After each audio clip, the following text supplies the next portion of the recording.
Oke, baik. Perkenalkan, saya Gede Eka Putrawijaya dari kelas E dengan NIM 22085610118. Nah, di sini saya akan mempresentasikan tugas saya, yaitu tugas pengimplementasian TRID mata kuliah Sistem Operasi. Nah, dosen pengampu saya yaitu Idewa Made Bayu Atmaja Darmawan Eskom MCS. Baik, mari kita langsung saja ke materinya, yaitu yang pertama yaitu TRID. Nah, TRID. Apa yang dimaksud dengan TRID? Nah, TRID ini merupakan unit dasar dari pemrosesan paralel pada komputer.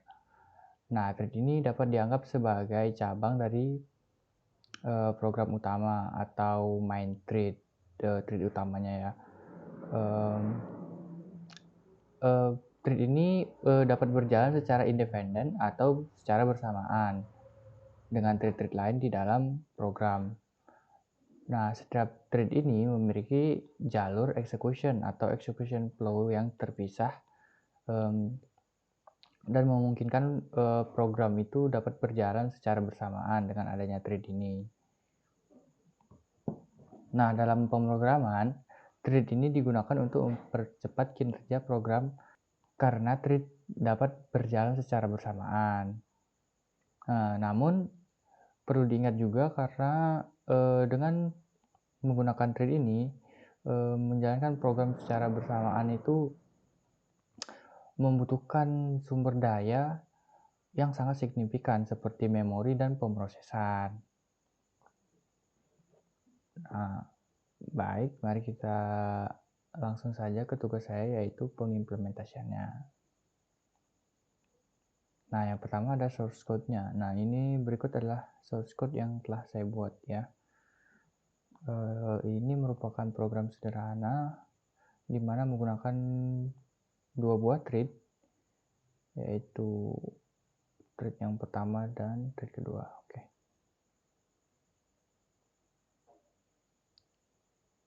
Nah, baik.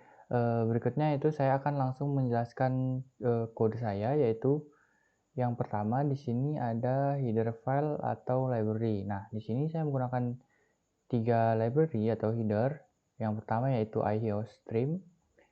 Oh ya, yang saya lupa tadi, saya menggunakan bahasa C++ ya untuk membuat kode ini. Nah, baik, lanjut. Tadi ada IOStream. Nah, IOStream ini digunakan untuk input-output stream di bahasa C++. Nah, kemudian ada thread. Nah, thread ini digunakan untuk mengelola thread yang akan saya buat nanti. Kemudian ada chrono. Nah, chrono ini fungsinya untuk mengukur waktu. Kemudian ada using namespace std. Nah, using namespace std ini setahu saya yaitu untuk memberikan standar namespace pada setiap fungsi yang akan saya buat nantinya. Baik, berikutnya. Nah, yang pertama itu ada void reading.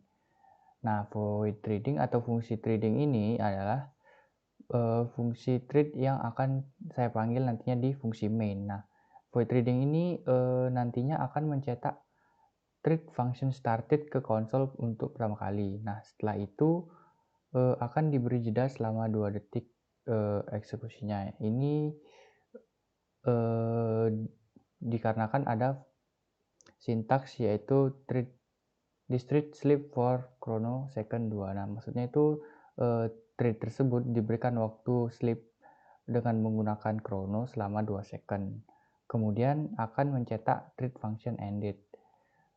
Kemudian fungsi ini berakhir. Nah, berikutnya yaitu ada fungsi main. Nah, fungsi main ini merupakan fungsi utama dari program yang saya buat ini.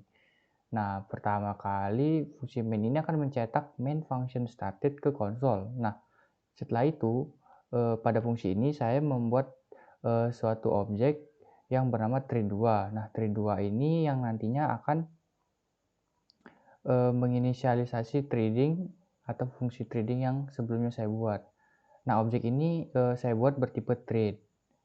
Kemudian sama seperti pada void threading sebelumnya, di sini saya memberikan waktu sleep selama 1 second. Sama ya, sintaks yang digunakan yaitu discrete sleep for chronosecond 1. Nah, di mana itu thread ini akan dijeda eksekusinya atau diberi waktu sleep selama 1 detik. Nah, kemudian setelah itu akan dicetak pesan main function ended. Nah, setelah itu objek ini akan saya joinkan. Nah, join di sini fungsinya untuk menunggu thread selesai menjalankan fungsinya sebelum program berakhir.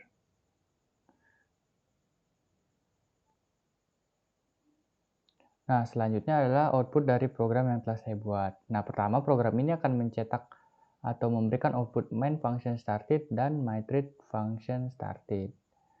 Nah, kemudian setelah thread function started dicetak, akan terjeda 2 detik. Nah, di main function tadi ada juga penjedaan selama 1 detik, maka yang lebih duluan muncul yaitu adalah main function ended, karena main function ended ini tadi dijeda cuma 1 detik. Nah, dan 1 detik berikutnya akan muncul thread function ended. Nah, thread function ended ini tadi sebelum muncul dijeda 2 detik. Jadi main function ended dulu 1 detik. Nah, kemudian 1 detik berikutnya baru thread function ended. Nah, seperti itu output dari program saya. Terima kasih. Nah, tapi sebelum itu untuk lebih jelas saya akan jelaskan kode saya ya. Saya akan stream terlebih dahulu. Baik.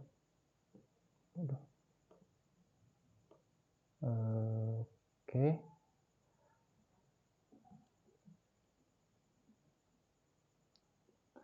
Nah, di sini saya akan menjelaskan dari kode yang telah saya buat. Nah, di sini saya akan coba jalankan. Nah, pertama adalah main function started dan thread function started yang tercetak. Kemudian 1 detik setelahnya akan tercetak main function ended. Kemudian 1 detik setelahnya lagi akan tercetak thread function ended. Jika kurang jelas boleh saya run lagi.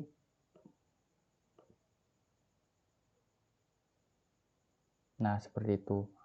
Kenapa jedanya 1 detik 1 detik, sedangkan di sini saya jedanya 2 detik dan 1 detik. Nah, ini karena pada program ini, program utama yang dijalankan adalah fungsi main. Nah, di fungsi main ini akan pertama dicetak yaitu main function started. Nah, setelah itu di objek thread 2 yang bertipe thread ini akan memanggil fungsi threading yang saya buat ini. Nah, jadi pesan yang dicetak yaitu yang awal adalah main function started dan thread function started. Nah, kemudian karena di sini ada sleep 2 detik sebelum lanjut ke eksekusi berikutnya, dan di sini ada sleep atau jeda selama 1 detik, maka sebelum cetak ini maka pesan ini akan duluan dicetak karena di sini jedanya 1 detik dan di sini 2 detik. Nah, setelah ini jalan, setelah 1 detik dan ini jalan, kemudian 1 detiknya lagi, baru pesan ini yang akan dicetak yaitu thread function ended. Nah, seperti itu. Kemudian di sini saya menggunakan join untuk menunggu semua proses thread selesai baru program akan dihentikan. Nah, seperti itu saja sih untuk kode program simple yang saya buat pengimplementasian thread ini. Terima kasih. Sekian dari saya. Semoga kalian bisa mengerti dengan kode saya. Terima kasih.